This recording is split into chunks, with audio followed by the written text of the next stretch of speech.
Les réactions internationales, et en particulier occidentales, au vote de la loi sur la sécurité nationale de Hong Kong et à sa mise en œuvre sont assez emblématiques aujourd'hui du deux poids deux mesures dans la communauté internationale et d'une grande forme d'hypocrisie de la part de certains des pays qui aujourd'hui attaquent la Chine et critiquent la Chine et sanctionnent la Chine pour le vote de cette loi, alors que leur propre, bilan en matière de droits de l'homme et de liberté n'est particulièrement pas exemplaire. On peut prendre simplement quelques exemples, celui des États-Unis aujourd'hui, naturellement, qui sont le leader de cette campagne anti-chinoise et qui, par ailleurs, ont un président qui soutient des mouvements suprémacistes, d'extrême droite, racistes aux États-Unis, en toute franchise, sans le cacher aujourd'hui, dans un pays qui, et nous le voyons avec les manifestations en cours, dont les droits d'une partie des minorités nationales, et notamment les Noirs américains, sont systématiquement bafoués par la police et par les autorités. Cette préoccupation affichée par Washington de manière systématique pour les libertés en Chine sont assez ubuesques lorsque l'on voit aujourd'hui l'état des États-Unis et aussi l'état de leurs opérations extérieures, lorsque l'on voit le chaos qui a été semé en Irak grâce à l'intervention de 2003 et les plus de 100 000 morts qu'ont causé cette intervention. Et donc, comment les États-Unis peuvent-ils, aujourd'hui qu'ils se présentent comme défenseurs des droits et des libertés à Hong Kong, comment peuvent-ils sérieusement penser être crédibles dans ces domaines? C'est la première remarque que je voulais faire et qui me semble correspondre à ce double standard permanent dans la communauté internationale vis-à-vis de la Chine, quelles que soient les faiblesses, les défaillances ou les fautes que peut commettre la Chine. Les pays, un certain nombre de pays occidentaux sont pour le moins irresponsables dans leur critique vis-à-vis de la Chine et en tout cas assez peu crédibles. Par ailleurs, sur le contenu de la loi sur la sécurité nationale, dont nous lisons tous les jours des commentaires dans les médias occidentaux,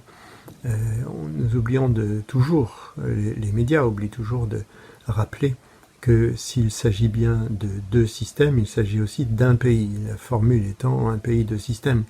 et qu'un pays signifie une souveraineté pleine et entière chinoise sur le territoire de Hong Kong,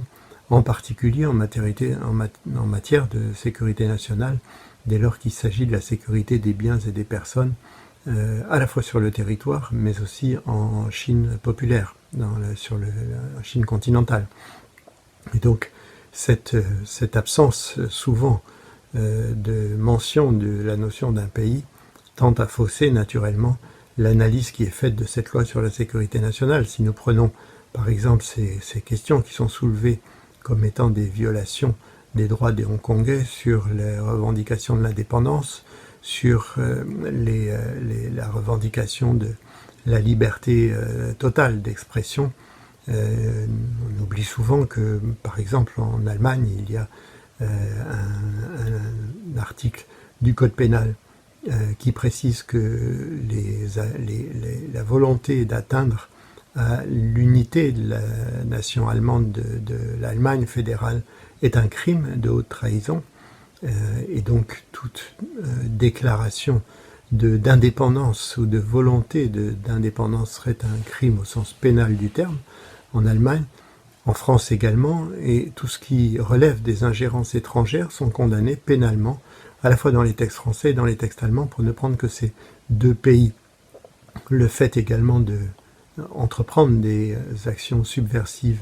armées ou non armées, des violences sont condamnées en France comme en Allemagne par le code pénal. Donc le côté angélique de ces manifestations à Hong Kong, qui est tel qu'il a été présenté, ne correspond pas à la réalité. Et effectivement, au bout d'un certain temps, puisqu'il a fallu attendre un an de manifestations de plus en plus violentes, de saccages, de hooliganisme, de brutalité contre des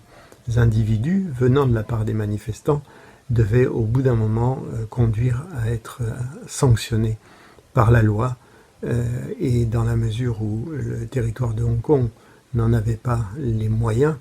il était logique que le gouvernement central prenne des mesures pour assurer cette sécurité des biens et des personnes. Naturellement, il y a des choses à creuser dans cette nouvelle loi aujourd'hui, mais ce qui est le plus flagrant, c'est que avant même son application et la présentation de son contenu en détaillé, tout le monde s'était déjà indigné à l'étranger de son futur contenu. Et donc il y a là un manque total de cohérence par rapport à la souveraineté chinoise et au droit de la Chine de protéger son territoire national, en particulier à partir d'un territoire qui lui échappait en partie à son contrôle.